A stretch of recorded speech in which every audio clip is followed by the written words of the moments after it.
Латвии в 1955 году. Его отец по национальности был евреем. Во время войны он был эвакуирован из Латвии, а вот остальные родственники президента погибли во время Холокоста.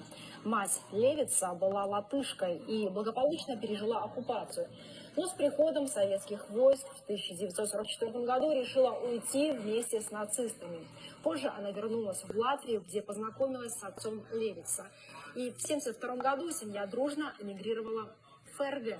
В Германии Левиц учился в латышской гимназии в Мюнстере. Курировала гимназию нацистская организация «Ястребы Даугавы», о которой я напоминала выше. Ее создатели – бывшие эсэсовцы. На данный момент известно о 135 филиалах организации по всему миру. В данную структуру вошли латышские нацисты, которые во время войны служили в латышском легионе Waffen-СС. В студенческие годы Левиц, благодаря знанию русского языка, сходится с двумя своими преподавателями, которые оказывали на него сильное влияние.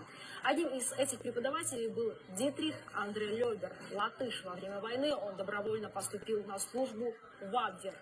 Также входил в диверсионное фашистское подразделение Бранденбург-800. После войны вел разработку антисоветских идеологических концепций. Президент Левиц работал на кафедре Лёбера в Кильском университете. Вторым его учителем стал Борис Артурович Мейснер. Родился в немецкой семье в Эстонии. В 1939 году стал координатором региональной ячейки национал-социалистической немецкой рабочей партии. Затем служил в вермахте в составе группы армий «Север». После войны занимался преподавательской и дипломатической работой.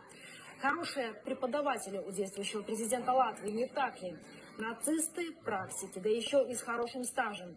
Обратить внимание нужно еще и на то, что учитель латышского президента Борис Мейснер является автором диссертации «Советская интервенция в Прибалтике и международно-правовая проблема балтийского вопроса», которая легла в основу мифа о советской оккупации на этой территории. Теперь понимаете, откуда растут ноги о советской оккупации и кому это выгодно? Конечно, нацистам, которые выжили, пришли к власти и теперь свои грехи и грехи своего поколения пытаются искупить, переписав историю, чтобы свой проигрыш и свои злодейства спрятать от потомков. Но не выходит. И вишенка на торте. В 1975 году Левиц, президент Латвии, действующий, подчеркиваю, вступил в националистическую студенческую организацию, которую возглавлял латышский нацист Адольф Шильде. Во время войны Шильде работал в газете. В своих статьях он призывал уничтожать евреев.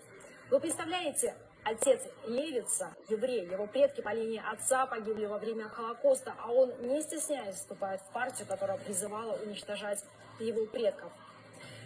После знакомства с биографией латышского президента его отношение к русскому языку и к русским уже не вызывает никаких вопросов. Поэтому и поддержка Украины у стран Балтии на самом высоком уровне. Поэтому и неудивительно, что мальчик-еврей Зеленский так сдружился с нациками и теперь подает им оружие Запада.